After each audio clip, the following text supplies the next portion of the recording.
तो हेलो दोस्तों, कैसे आप सभी अच्छे होंगे। तो फिलहाल मैं आपको एक बढ़िया अपडेट जो सभी के मन में डाउट होते हैं कि इसके बारे में हमको भी जानना है। जैसे कि कल ही मैंने एक आपको वीडियो बनाई थी DFCCIL रिक्रूटमेंट 2025 के बारे में। टोटल फॉर्म फिलअप की संख्या कितनी हुई है, जो एक टोटल रजिस्ट्रेशन के बारे में मैंने आपको बताया था कि इतने रजिस्ट्रेशन हो चुके हैं और उसमें से वैलिड रजिस्ट्रेशन कितनी होने के चांस बन सकते हैं, उसके बारे में मैंने क्या इंक्वायरी मैं करने वाला हूँ DFCCIL से। तो उसके बारे में मैंने 8 क्वेश्चन उनसे पूछे हैं, जो अपने लिए क्या फायदे हो सकते हैं, अपन को क्या उनका रिप्लाई मिलने के चांस बन सकते हैं या फिर नहीं। तो देखते हैं क्या क्या क्वेश्चन मैंने उनको पूछे RTI के मुताबिक।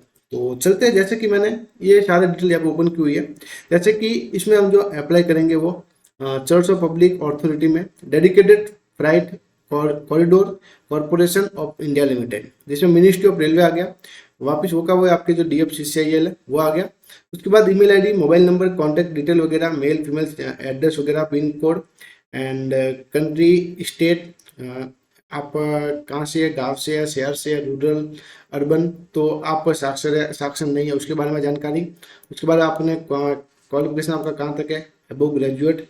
और उसके बाद मोबाइल नंबर, फिर सिटीजनशिप इंडियन, क्या आप बिलो पॉवर्टी लाइन में आते हैं, BPL में आते हैं, तो हम नहीं आते। तो उसके बाद जो कोई भी डिटेल हमने यहाँ पे डिटेल को फिल कर दिया। और देखो पहला क्वेश्चन है हमारा कि how many total valid registration in DFCCIL recruitment 2025, ये क्वेश्चन है। उसके बाद है हमारा how many category wise and post wise total valid registration 2025। तीसरा क्वेश्चन है when can the DFCCIL recruitment 2025 exam भी है, कब तक आपके एग्जाम होने के चांस बन सकते हैं। जैसे अपन को पता है जुलाई में होने के चांस बन सकते हैं। फिर एक बार फिर भी हम उनसे पूछ रहे हैं कि क्या एग्जाम, इसको थोड़ा और एडिट कर लेते हैं,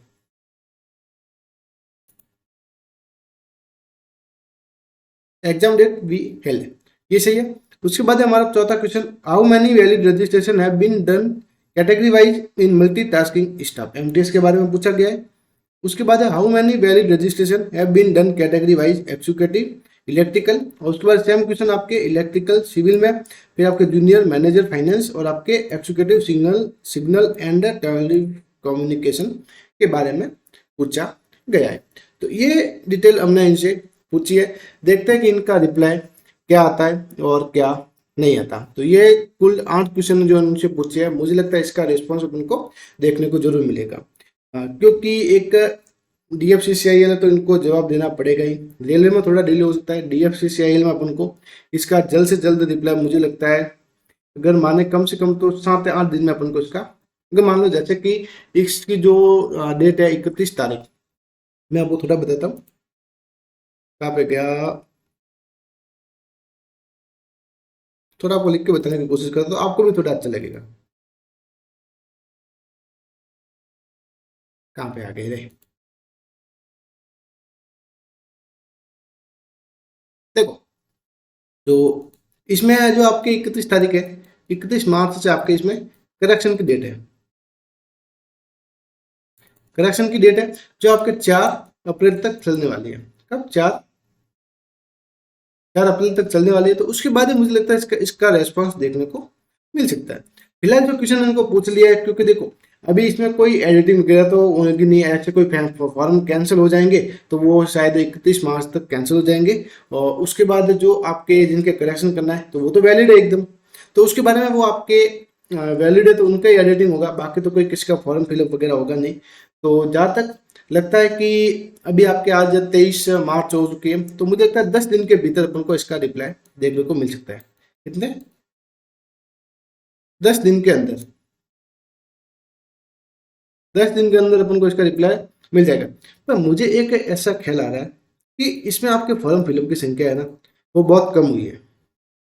मुझे ऐसा महसूस हो रहा है जिस रिलेटेड जो मैं यूट्यूब पे कंटेंट देख रहा हूँ, और आप यूट्यूब पे जो कोई भी मैं क्लास वगैरह देख रहा हूँ यूट्यूब की और सर्वे कर रहा हूँ, उसके मुताबिक मुझे जहाँ तक लगता है कि इसमें कंपटीशन बहुत ही कम रहने वाला है, जहाँ तक मुझे लगता है। क्योंकि मेरी थिंकिंग ये कह रही है, क्योंकि इसमें आपके देखो, इसमें एक तो सबसे पहले आपका एक जो बॉन्ड वाला सिस्टम है, अगर आप नौकरी छोड़ते हैं बीच में तो आपको 3 लाख रुपए आपको जमा कराने पड़ेंगे। अगर आप नौकरी छोड़ के जा रहे हैं तो आपको 3 लाख रुपए आप भर के आप नौकरी छोड़ के जा सकते हैं, अन्यथा आप नौकरी छोड़ के नहीं जा सकते। ये इसका एक रूल्स यहाँ पे देखने को मिल गया है, जिससे मुझे लगता है यहाँ पे फॉर्म की संख्या बहुत कम हुई होगी। फॉर्म की संख्या कितनी बहुत कम हुई होगी। और जो आपके जो रजिस्ट्रेशन है वो आपके 3,55,000 के आसपास देखने को मिल रहे हैं। तो उसमें से ये तो पूरे वैलिड नहीं है, तो उसमें से आपके जो रिजेक्ट होंगे तो रिजेक्ट होने की संख्या बहुत ही ज़्यादा होगी। देखो मैंने एक एग्जाम था CISF हेड कांस्टेबल मिनिस्टर का, टाइपिंग वाला, अगर किसी ने दिया होगा तो उसके बारे में मैंने सारी डिटेल बताई थी टोटल फॉर्म रजिस्ट्रेशन को लेकर, जहाँ पे जो रजिस्ट्रेशन की संख्या कितनी थी पता है, 30 लाख प्लस।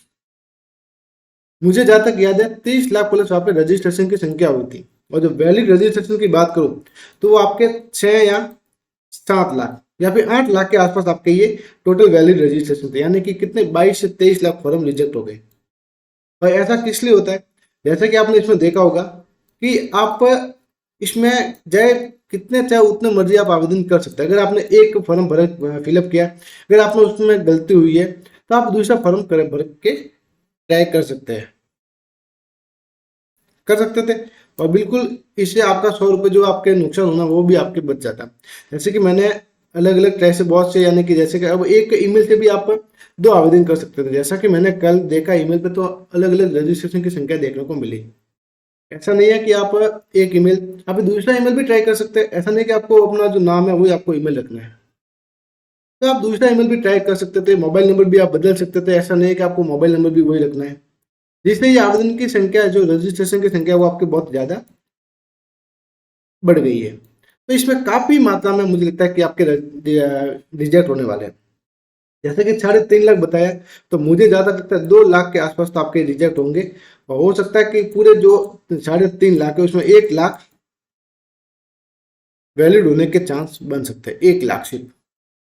अभी वो रिप्लाई आएगा, मेरी थिंकिंग तो ये कहती है कि 1 लाख से लेके, या फिर हो सकता है इससे कम भी हो सकता है। 1 लाख तो मैं मिनिमम ले रहा हूँ, जो आपके 2025 के जो अदर एग्जाम है उसके कंपटीशन को देखे तो 1 लाख के आसपास, इसके आसपास ही ज़्यादा मुझे लगता है आपके वैलिड रजिस्ट्रेशन होंगे। तो फिलहाल ये अपडेट थी, बाकी देखते हैं क्या क्या अपडेट आगे देखने को मिलती है। तो वीडियो के साथ जरूर जुड़े रहना और चैनल को भी सब्सक्राइब करना, जिससे आपको आगे की सारी अपडेट मिलती रहेगी। तो नेक्स्ट वीडियो में जल्द मिलेंगे। जय हिंद, जय भारत।